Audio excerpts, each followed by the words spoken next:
नमस्कार दोस्तों, मैं आदर्श स्टडी गेम विद आदर्श में आपका स्वागत करता हूं। दोस्तों, एसएससी जीडी नई भर्ती 2023-24 नवंबर में आ जाएगी और इसका जो एग्ज़ाम है वो टेंटेटिवली शेड्यूल किया गया है फरवरी मार्च के महीने में। यानी कि हमारे पास 5-6 महीने का समय बचता है। इन मंथ्स में हमको इस प्रकार से तैयारी करनी है जिससे हम अपना चयन सुनिश्चित कर सकें। काफ़ी अभ्यर्थी आप में से ऐसे होंगे जो है पहले परीक्षाओं में बैठे रहे होंगे। 2022 की जो जीडी वैकेंसी थी उसमें बैठे रहे होंगे और कुछ ऐसे छात्र भी होंगे जो कि अब की बार फ्रेशर रहेंगे, नई भर्ती में ही बैठने का उनको मौका मिलेगा। ये दोनों के लिए काफ़ी काम की वीडियो हो सकती है। देखिए, सबसे बड़ी बात है कि मैथ्स और रीजनिंग जैसे जो सब्जेक्ट हैं ये स्कोरिंग सब्जेक्ट है, इसमें आप एक भी अंक गंवा नहीं सकते हैं, बिल्कुल नहीं गंवा सकते हैं।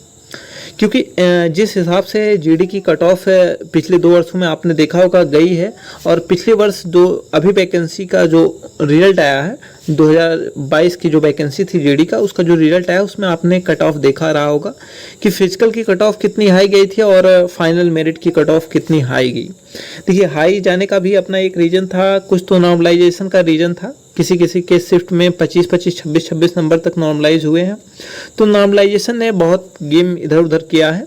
उसके साथ साथ दूसरा ये रीज़न था कि 3 वर्षों का जो ये रिलैक्सेशन दिया गया था उससे काफ़ी इफेक्ट पड़ा, क्योंकि सीनियर्स बैठ गए थे तो एग्ज़ाम में ये जो है स्वाभाविक था कि हर हाल में कट ऑफ ऊपर जाएगी। लेकिन अब की बार जो जीडी नई भर्ती आएगी उसमें ऐसा कुछ नहीं है, उसमें बिल्कुल भी एज रिलैक्सेशन नहीं दिया जाएगा। यानी कि जो 18 से 23 जो एसएससी जीडी की नॉर्मल एज रहती है जनरल की, वही रहेगी। बाकी जो एज रिलैक्सेशन जिस हिसाब से दिया जाता है ओबीसी और एससी एसटी को, उस प्रकार से दिया जाएगा। तो कुल मिला के अगर जनरल की बात करें तो 18 से 23 वर्ष वाले इसका आप जो है आवेदन करेंगे। तो इस हिसाब से सीनियर्स नहीं बैठेंगे तो कट ऑफ जाहिर तौर पे कम आएगी। लेकिन हमको अपने आप को इतना बेहतर तैयार करना है कि कट ऑफ कितनी भी हाई चली जाए हमारा चयन जरूर हो। अगर कट ऑफ लो भी जाती है तो आपको अच्छे पद मिल सकते हैं अगर आप तैयारी अपनी बेहतर करते हैं। तो आज हम इस वीडियो में बात करेंगे मैथ्स की स्ट्रेटजी आपको क्या रखनी है और इसका पैटर्न क्या, सिलेबस क्या, किस प्रकार के क्वेश्चंस पूछे जाते हैं, किस हिसाब से आपको प्रिपरेशन 5 से 6 महीनों में करनी है जिससे आप 20 में 20 क्वेश्चन सॉल्व करके आएँ एग्जाम में और 100% एक्यूरेसी के साथ, जिससे आप 40 में 40 कर सकें। और अगर आपके 1 से 2 नंबर कटते भी हैं तो एक आध मिस्टेक हो सकती है कि यानी कि आप 37 से 40 के बीच में ही रहें। ठीक है, तो इस पे हम बात करेंगे और किस प्रकार की आपको अप्रोच रखनी है एग्ज़ाम में, और समय समय पर आपको गाइडेंस भी हमारे चैनल के द्वारा आपको मिलता रहेगा। ठीक है, तो चैनल को लाइक और सब्सक्राइब जरूर करिएगा और अपने दोस्तों में भी ज़रूर शेयर करिएगा। और हर एग्ज़ाम से संबंधित अपडेट्स हमारे चैनल पे दे दी जाती है, चाहे जो भी वैकेंसीज़ हों, चाहे एसएससी से रिलेटेड वैकेंसीज़ हों या कोई स्टेट एग्ज़ाम्स का हो, कोई भी अपडेट होती है तो हमारे चैनल पे दे दी जाती है। उसके साथ साथ टेलीग्राम चैनल पे भी डाल दिया जाता है जो भी अपडेट रहता है, तो आप टेलीग्राम चैनल पर भी ज़रूर जुड़ें। डिस्क्रिप्शन में लिंक दिया गया है। बात करें मैथ्स की, सबसे पहले हम सिलेबस की बात कर लेते हैं, उसके बाद स्ट्रेटजी की बात करेंगे। क्या अप्रोच आपको रखनी, किस प्रकार से आपको अपने प्रिपरेशन को बेहतर करना है जिससे आप 40 में 40 अंक प्राप्त कर सकें। तो मैथ्स की टॉपिक्स की बात करें जीडी में, देखिए जीडी में आपको क्लियरली बता दें कि यहाँ पर एडवांस मैथ बिल्कुल भी नहीं है, यानी कि सिर्फ अर्थमेटिक है। तो अर्थमेटिक ही आपको पढ़ के जाना है, एडवांस मैथ बिल्कुल नहीं पढ़ के जाना है। यानी कि ट्रिग्नोमेट्री हुआ, अलजेब्रा हुआ और आपकी ज्योमेट्री हुई, ठीक है, ऐसे चैप्टर्स आपको बिल्कुल नहीं छूने, क्योंकि ये बहुत बड़े चैप्टर्स हैं। आपको इसमें टाइम क्यों देना जब ये आपके एसएससी जीडी के सिलेबस में है ही नहीं। यानी कि आपको जीडी के सिलेबस के अकॉर्डिंग पढ़ना है जिससे आप जीडी में अपना चयन सुनिश्चित कर सकें।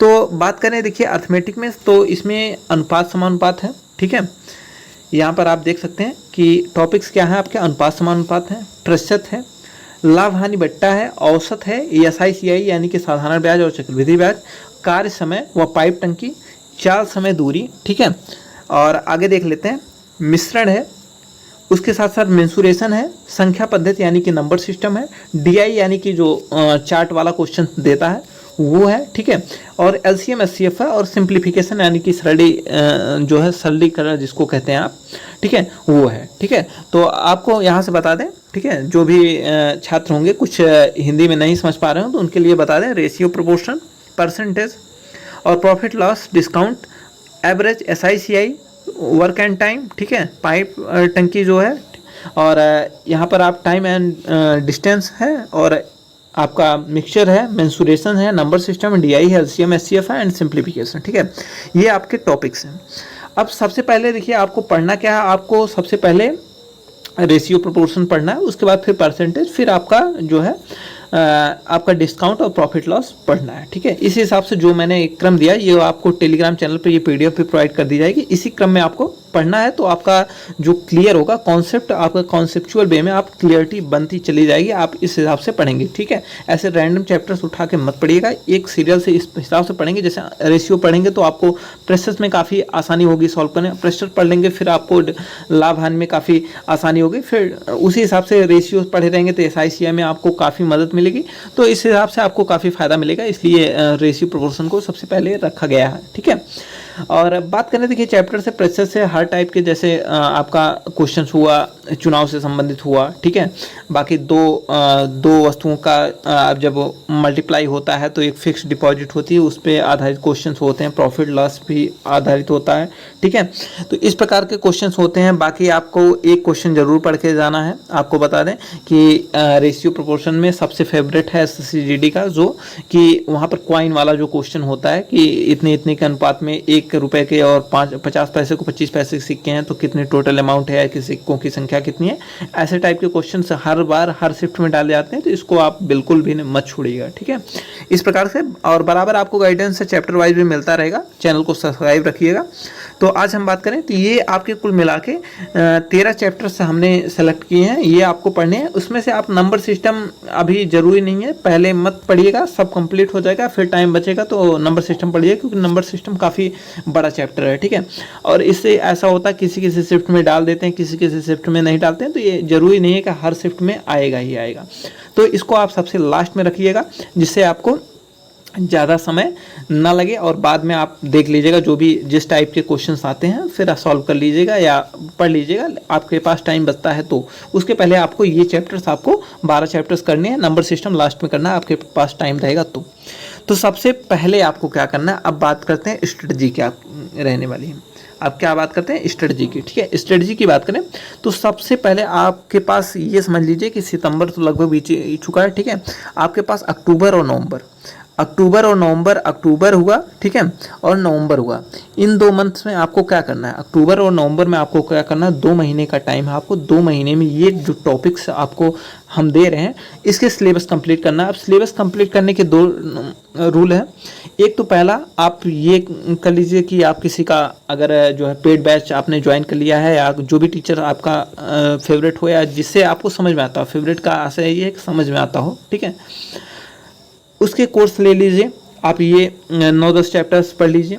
दूसरा ये है कि आप यूट्यूब का सहारा भी ले सकते हैं। यूट्यूब पे भी ये टॉपिक्स ये डायरेक्ट सर्च करके जिस टीचर का अच्छा लगे उस टीचर का आप ये टॉपिक्स पढ़ लीजिए। ठीक है, पेड कोर्स लेने की ज़रूरत नहीं है, आपको नहीं अफोर्ड कर सकते आप बिल्कुल मत लीजिए पेड कोर्स। ठीक है, ये जो टॉपिक्स हैं जैसे रेशियो प्रोपोर्शन की कंप्लीट चैप्टर और परसेंटेज के, इस हिसाब से आप इन टॉपिक्स को एक बार यूट्यूब से पढ़ लीजिए, काफ़ी आसानी होगी आपको। अगर आप YouTube से भी नहीं पढ़ना चाहते हैं, बुक से पढ़ना चाहते हैं, तो उसके लिए मैंने एक अलग से वीडियो बनाया है, कौन सी बुक लिस्ट आपको फॉलो करनी है, डिस्क्रिप्शन में उसका लिंक मिल जाएगा, वो भी वीडियो आप जाके देख लेंगे तो आपको समझ में आ जाएगा कि सेल्फ स्टडी अगर हम मैथ्स की करना चाहते हैं तो किस हिसाब से हम कर सकते हैं। बाकी और भी बुक लिस्ट उसमें बताई है कौन कौन सा आपको GD के लिए फॉलो करना है, जिससे सारे प्रश्न आते हैं। ठीक है, तो ये इन तरीक़ों से आप सबसे पहले 2 महीनों में अपना सिलेबस जो है कंप्लीट कर लीजिए। और सिलेबस कंप्लीट करना, दूसरा बात आपको बता दें कि हर हाल में आप नोट्स जरूर प्रिपेयर कीजिएगा। ठीक है, काफ़ी स्टूडेंट्स ऐसे होते हैं कि वो पढ़ लेते हैं पूरा, नोट्स नहीं प्रिपेयर करते हैं तो लास्ट टाइम में आप रिवीजन नहीं कर पाएंगे, इसलिए आप नोट्स जरूर बनाएं। 2 महीने में आप मैथ्स कंप्लीट करिए, उसके साथ साथ नोट्स बनाइए।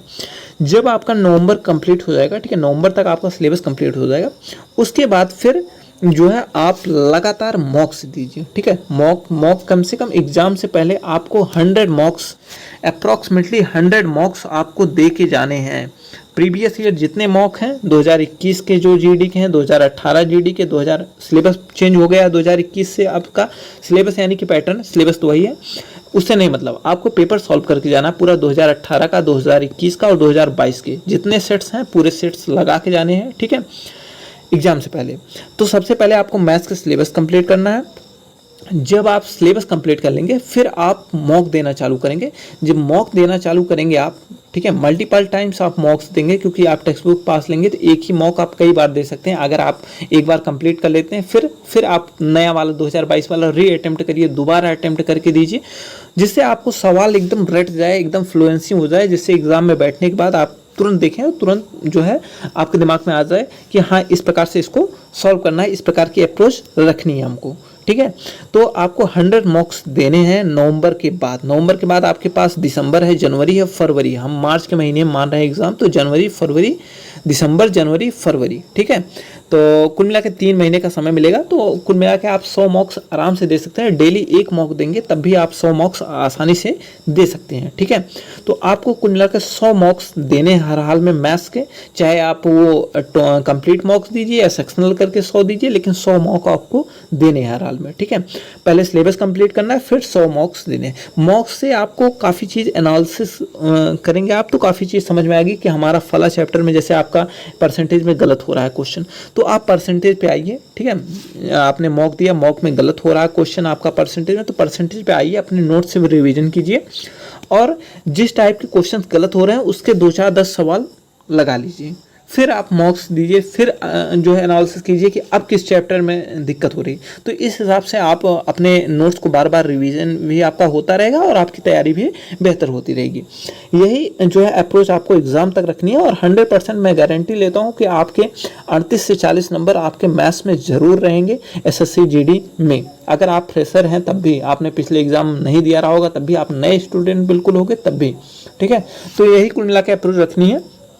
टेलीग्राम जो है चैनल दिया गया है, टेलीग्राम चैनल जो है लिंक डिस्क्रिप्शन में लिंक है, वहाँ से ज्वाइन कर लीजिएगा। वहाँ पर आपको ये PDF मिल जाएगी, वहाँ से आप ये टॉपिक देख के आप यूट्यूब पे या किसी पेड कोर्स से आप पढ़ सकते हैं। ठीक है, उसके साथ साथ या नोट्स से किसी के नोट्स मिल जाए, नोट्स पढ़े, लेकिन नोट्स अपना ज़रूर बनाइएगा। बिना अपना नोट्स बनाए आप जो है अच्छे ढंग से रिवीजन नहीं कर पाएंगे, क्योंकि अपने ही नोट से अच्छे ढंग से रिवीजन होता है। उसके साथ साथ बता दें आपको कि जो है डिस्क्रिप्शन में आपको एक लिंक मिल जाएगा, हमारे जो भी बुक लिस्ट हमने डाली थी, कौन कौन सी बुक आपको फॉलो करनी है अदर सब्जेक्ट्स के लिए, उसकी भी, तो उसको भी जरूर देखिएगा।